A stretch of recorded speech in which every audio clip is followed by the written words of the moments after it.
commencer d'abord vous présenter, comment vous appelez, depuis combien de temps vous faites le métier que vous faites. Ok. Bonjour à toutes et à tous, je suis Mélanie Raphaël, je travaille à la DINUM, la Direction interministérielle du numérique. Ça fait 15 ans que je suis dans l'administration publique et ça fait 2 ans que je travaille sur le numérique responsable. Il semble que vous êtes responsable du programme Numéco. Est-ce que vous pouvez m'expliquer les grands axes de ce programme, quels sont ses enjeux, comment est-ce qu'il a été lancé, en quoi il consiste? Le programme Numéco de la DINUM, en réalité, c'est... Le programme Numéco de la DINUM, c'est la mise en œuvre de la... 3, 2. Le programme... Ok, c'est bon. Ouais. Alors, le programme Numéco de la DINUM, en réalité, c'est le programme de la mission interministérielle numérique éco-responsable qui s'appelle la MINUMECO. Vous pouvez d'ailleurs aller sur le site de la MINUMECO, vous retrouverez beaucoup de ressources qui vous seront utiles pour mettre en place une démarche numérique responsable. Ce programme, c'est le suivi des feuilles de route de chacun des ministères et donc ça découle de la loi Rennes de 2021. Et donc ce programme existe depuis réellement 2022. Donc c'est à la fois assez récent, mais on a en même temps assez de recul grâce à l'ADEME et à ses études pour savoir là où on doit agir.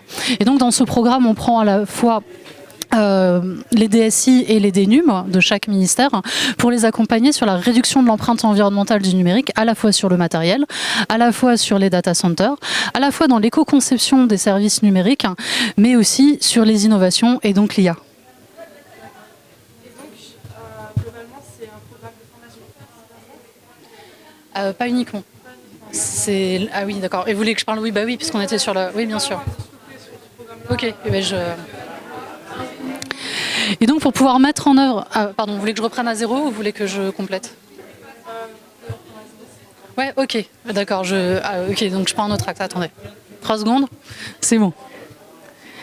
Alors effectivement, le programme Numéco de la DINUM, ou plutôt de la mission interministérielle numérique éco-responsable, la MINUMECO, c'est un programme qui permet d'accompagner les ministères dans la réduction de leur empreinte environnementale. Donc pour les accompagner, on a à la fois la mise en œuvre de la feuille de route, donc le suivi des indicateurs, etc., mais aussi la mise à disposition de tous les outils utiles et donc de la formation.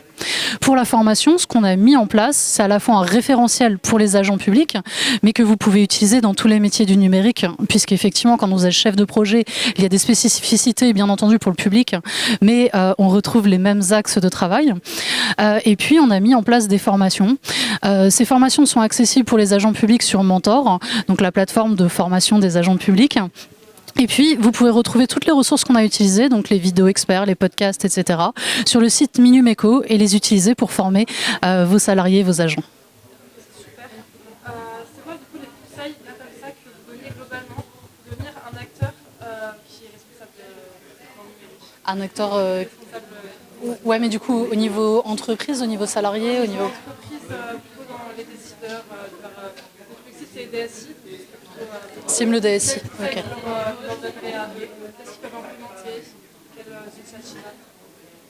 Ok. Ok. Alors, en tant que DSI ou DNUM, il y a une responsabilité à engager toute son entité dans le changement et dans la transformation.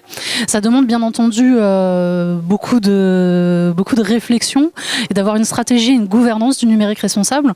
Donc la première des choses, c'est peut-être se poser autour de la table et voir d'où on part, faire déjà une auto-évaluation, faire un bilan, parce que si on ne sait pas d'où on part, on ne sait pas où est-ce qu'on veut aller.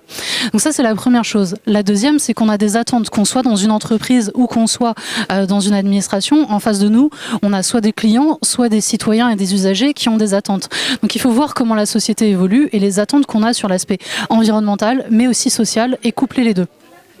Et puis la troisième chose, c'est que vous allez pouvoir faire des choix stratégiques sur l'hébergement, sur votre matériel, et ça, c'est ce qui va avoir le plus d'impact. Mais si vous n'engagez pas vos équipes sur le long terme, non seulement elles ne vont pas forcément comprendre ces choix, et puis vous risquez d'avoir d'autres impacts, notamment dans la conception de vos services, dans les applications que vous allez leur proposer. Et donc, c'est important quand même de les inclure dans ces décisions-là. Et puis, tout au long de la vie du salarié ou de l'agent, de les former, de leur proposer de l'information et de les accompagner vers un numérique plus responsable.